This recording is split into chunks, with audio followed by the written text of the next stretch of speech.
What's going on, YouTube? Welcome back. Well, if you clicked on the thumbnail, you already know what we're getting into today, and it's probably not going to be super exciting, so we won't film all the really boring stuff. I'm going to give you some highlights, and we'll show you some of the stuff along the way. Little bits and tidbits here and there, not the hours and hours of sorting and routing wiring. But one thing I can say, this wiring harness is, well, it's an Amazon special. If you watched one of the earlier videos over a month ago now, I had kind of touched on it, but we're actually going to start putting it in the car, hopefully, if I can get through it. I've been putting this off for a while now and had, great excuses coming up, like, getting Paige's Chevelle ready to go out to the races, which she's out cruising that right now, making sure some of the tune-up stuff that we did in the last video works out and everything checks out good there. So putting little miles on it, send her on the road on her own. Don't worry, she's got my phone number. My phone is turned on, and I even turned the volume up so that I could hear it, because normally it's on vibrate. Anyway, the wiring harness that I went with, it's an Amazon special. It is a 21 circuit harness, which is overkill for this car. You don't need a 21 circuit harness. Hell, you can probably do it like a 12 or 13 circuit harness on some of these old cars. But I wanted to have flexibility to add stuff in the future that I don't know what it might be. Could be anything from like doing vintage air to EFI related stuff or radio related stuff. I don't know. I don't know where this car is going to go in the long run, but I wanted to have a wiring harness that gave me options and had support for adding stuff in the future. Thus going with the 21 circuit harness, which really wasn't that much more expensive than doing a smaller number of circuits. So no big deal. For starters, with this harness, which I'm gonna put the camera down so I can use both hands to show you a little bit. Hold on, going for a ride. Oh, okay. There we go. We're in frame again. All right. One thing I was kind of surprised by, and I guess the common thing, one of the big reasons why things like the painless harness and American Auto Wire harnesses are sought after and considered great, is they come with detailed instructions that explain the harness, and they break out the harness so that it's well packaged and easy for the average person to get a hold of and do something with. I wasn't expecting that kind of thing out of this harness. I was expecting to have to go through and probe and locate every single wire, identify them, tag them, and all that sort of stuff, which I'm still going to double check to make sure that stuff is tagged right and that the fuses indicated on the fuse panel are associated with wires that are properly tagged to match what that fuse is before I go through and start actually running everything. So I was really happy to find that this harness, though, is bundled out into different sections, as you can see, for different locations in the car. And they basically, well, and they also gave a nice hearty instructions, and I did the right thing. I read most of the instructions before I even took the wiring harness out of the box. That's a lie. I took it out, threw it in the engine bay, took the thumbnail picture, then grabbed the instructions to figure out what I was dealing with.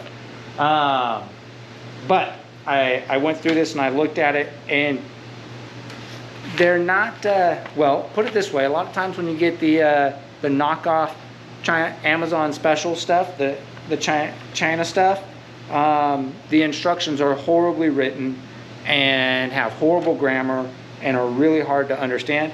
This was written by someone who knows English. Now, I did see a couple of typos, misspelled words, so another proofread by their tech writer guy would probably not have heard it, but heard it. What the hell is that? Anyway, but it's really well written, and it's logical, it's straightforward.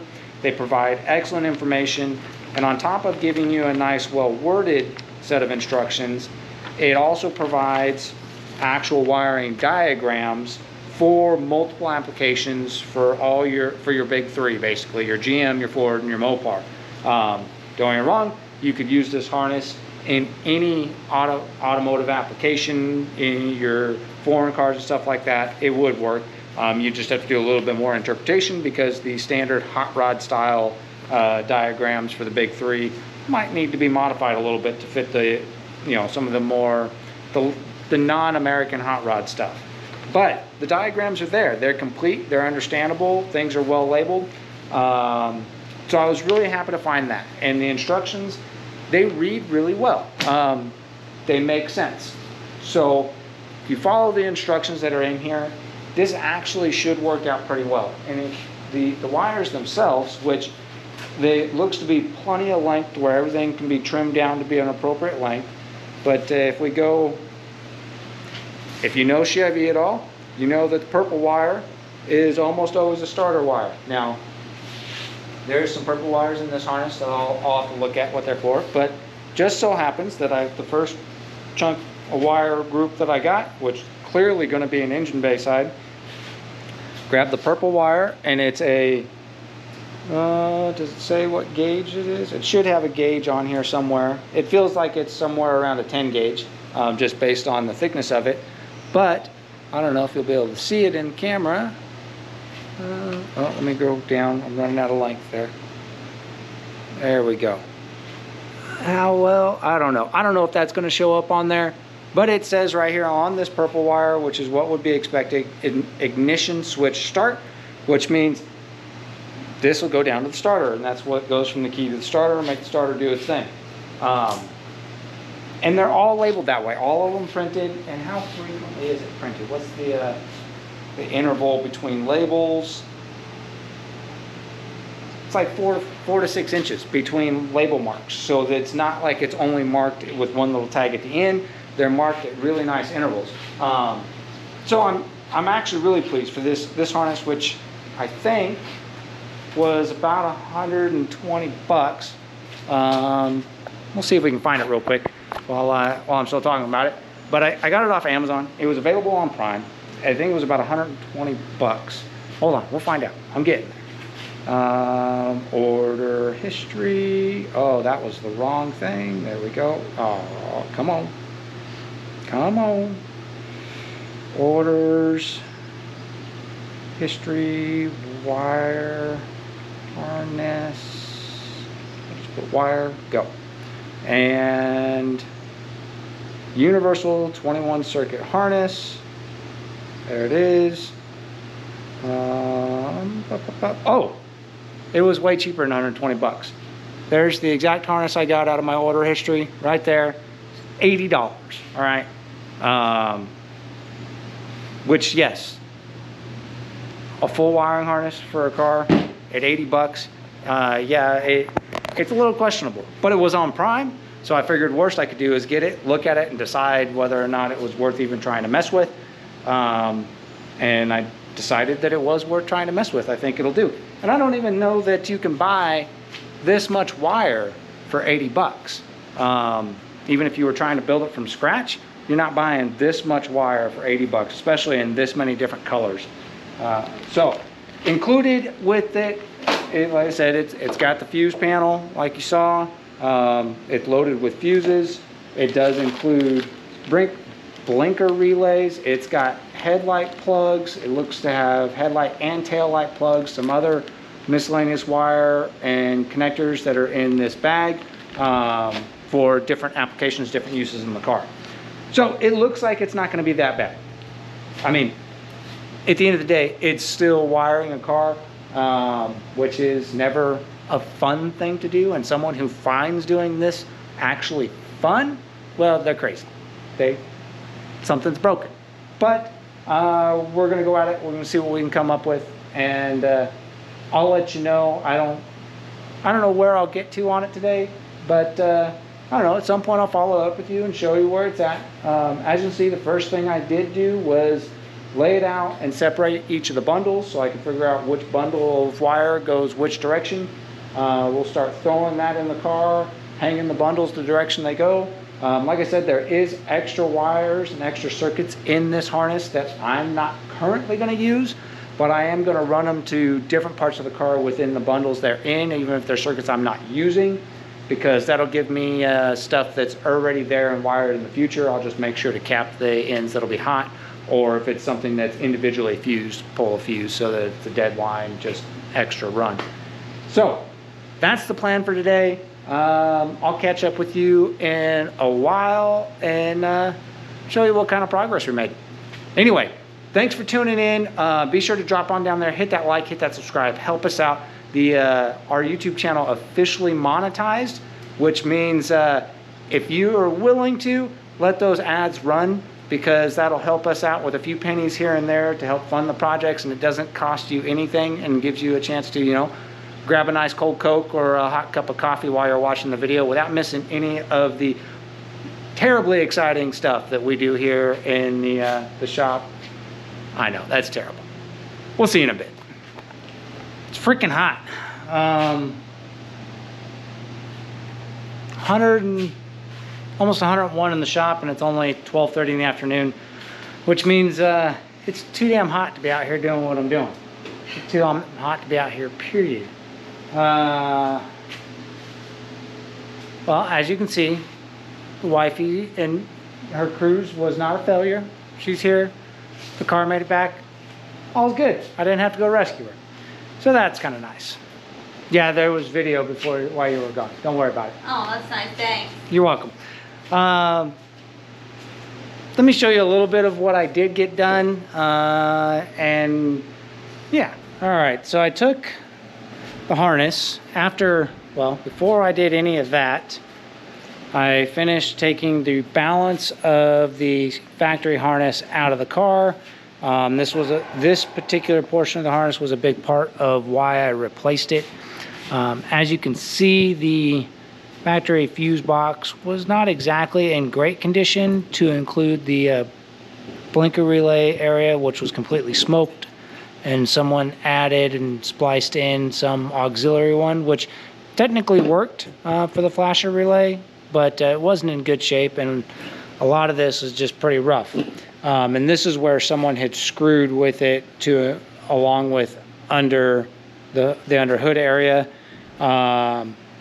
But what I was pleasantly surprised with is that, where's my light? Turn on the light. I guess that'll kind of work for now.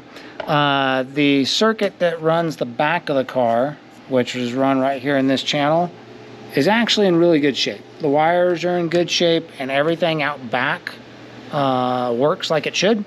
So I'm not actually going to rerun the rear circuit on this car. I'm going to take the pigtail, because there's a connect that looks like this. It's the other end of this right here that runs out to the back of the car.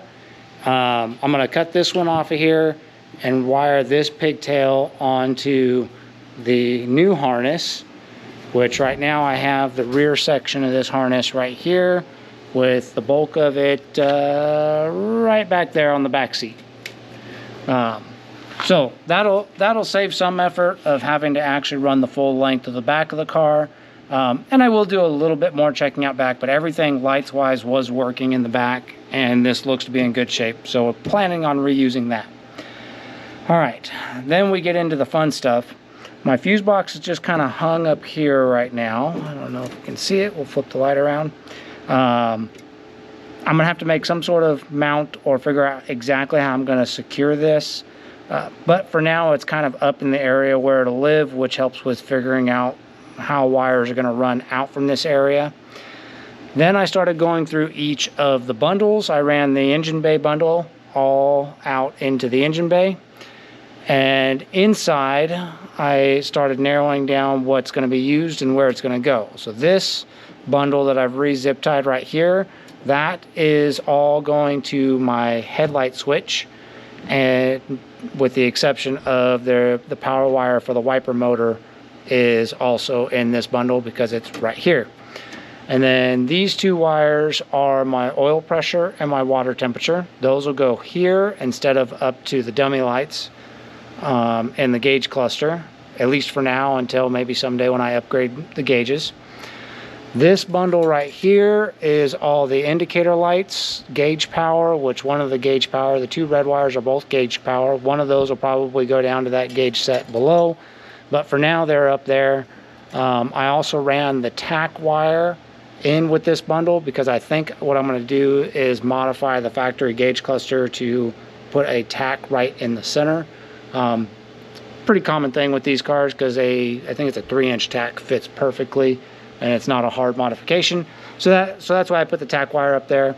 Under here, I've got, these are my brake switch wires, and then this cluster right here is my steering column cluster, which will then connect to this plug, and I have the other male, or the other half of this plug, that those pins will all have to go in to make my steering column stuff all work for my shift indicator. It'll have the horn relay routed in it, but I'll probably pull the horn wire and put that on a switch, because I don't think I'm going to bother hooking a horn up in this column, just because I just don't feel like it. But we'll see, that could change. So that's the inside. Oh, and then there's this bundle, which is extra circuits that I don't have: power windows, power door locks, and something else, whatever that pink wire was. What was the pink wire? Oh, cruise control. Don't have that. And then up under the engine bay area, I came through this opening here, which is where the factory plugs came through into the engine bay harness. I am going to have to do something about putting a plate here with a grommet in it. I might just get some bulkhead connectors and splice all these wires through a bulkhead. TBD, but for now, getting the layout of wiring in here is what I was after. This bundle right here, which comes out to the front, this is all front lights, headlights, marker lights, etc. out here on the front. The bundle right here is alternator, and the gray wire is going to be the switch wire or the power wire for the fans, because this will have electric fans on it. And I am going to run a temp sensor for triggering the fans, so I'm going to have to figure out how to merge that in with the fan power circuit. Figure that out at another time. And then you have this little bundle right here, which is going to be the trigger for the lockup on the 700R4. And then, which there's a whole bunch of different hack ways of wiring a 700R4. This 700R4 has one of those hacks.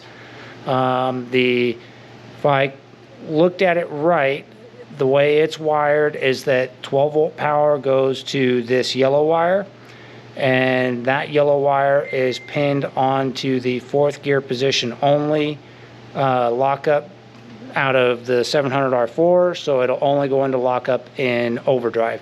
As soon as you come out of overdrive, that goes away. I do plan on doing a brake switch relay on that circuit as well, so that if I am in overdrive and I stomp the brake pedal real hard, it doesn't stall the motor before the transmission gets out of lockup. The brake switch will break the lockup and dump the lockup instantly anytime I hit the brake pedal. Still contemplating whether I really want that, but I think that's going to happen. I think overall that's a better way to have it versus just allowing the waiting for the transmission to downshift and disengage it. And then we have water temp sensor, which is going to be right up here, which is caught under the valve cover, whatever. That'll go into either this port or this port. The oil pressure sensor is the blue wire. That'll go back in here on the back. The red wire is electric choke. Since I have one, it'll get hooked up. Then this bundle over here, right here, it all goes down to the starter. It's going to be a ground wire that goes to the fuse block. We're going to pick that up down off the starter ground, I believe. I may reroute that ground to something more direct or to a straight chassis ground, but for now I have it bundled with the starter. Purple wire is the ignition key for the starter, and then the red is going to come off the main power terminal on the starter and provide the 12 volt constant that powers the entire fuse block. Lastly, you have pink and purple that are sitting up here on the windshield. Those are coil and tack wire, which will both essentially go to the coil, and that's it. It's that simple, right? That simple? That simple? That simple. So as you can see, there is still a lot of wiring work to be done. All the excess has got to be managed and cut to length and everything fit. But the wires themselves are in the areas where they need to be, so that as things start going together, they can start getting hooked up. The key element that I need to really focus on with the wiring right now is up under the dash, getting all of that done, because that really is the bulk of the rewire work, is to get everything under the dash wired in, get the fuse box secured. Once that's done, the rest of this under hood stuff goes pretty quick. Even the lights, which seems like a lot right here in this bundle, but it's really not. It's a couple wires to each light and you're done. The one, I will say this much though, the kit so far seems to be really good. One of the things that is not a part of the kit though is ground wires. So the ground wire for the alternator, you got to supply your own, make your own and ground it. Ground wire for the starter, same thing. You got to supply your own and ground that. Anything that needs a ground, any of the lights that need a ground, you have to set up, you have to wire your own grounds. They don't run grounds in this kit. I don't know if that's typical in the industry or if that's just the way this kit is, and it's one of the ways that they cut corners to get the price down. Whatever the case, running grounds is not that big of a deal. Most of the time you run off of whatever it is, the alternator, whatever, you run over to the block, your ground is 6 inches long. And that could be why they didn't run grounds in the harness, because most grounds are just jumpers to the nearest appropriate grounded source. But I can't complain about that. I actually don't mind. I mean, the fact that this was an $80 wiring harness so far, really good. But like I said, it is ridiculously hot in the shop, and it's only supposed to get hotter throughout the rest of the day. I don't know if you can see it over there, but we're now at 102, so it's gone up 2 degrees since I turned the camera on. And the temperature today is not supposed to break until around 5 o'clock this evening. So for the next 5 hours, it's only going to get hotter. So yeah, I'm calling it quits. There's nothing that this car has to be done right now for. We're suffering. And I also just saw the screen on the camera right here do a little glitchy glitch, which means the GoPro is about to call it quits too. So yeah, stick around. There'll be more on this. We'll get further in the wiring. I might do little bits here and there as I can find the energy to do it, but I'm not going to do in-depth wire-by-wire tutorial on all the hookup. We're just going to keep pushing forward with it, and hopefully, if all goes well, this car will be up and running in a few weeks. Maybe. There's still a lot to do. There's fuel and brakes and whatnot that all got to be done too, and I'm not promising nothing when it's this hot and I can't work without dying. There's nothing worth forcing it and being absolutely miserable. Otherwise, what's the point? So with that, jump on down there, hit that like, hit that subscribe, help us out. And because if we can get that 5,000 subscribers, Paige will get her AC in the shop, which means I'll get more work done, and we won't have this 102 crap inside the shop building, which is just obnoxious. All right, that's enough. We'll see you on the next one.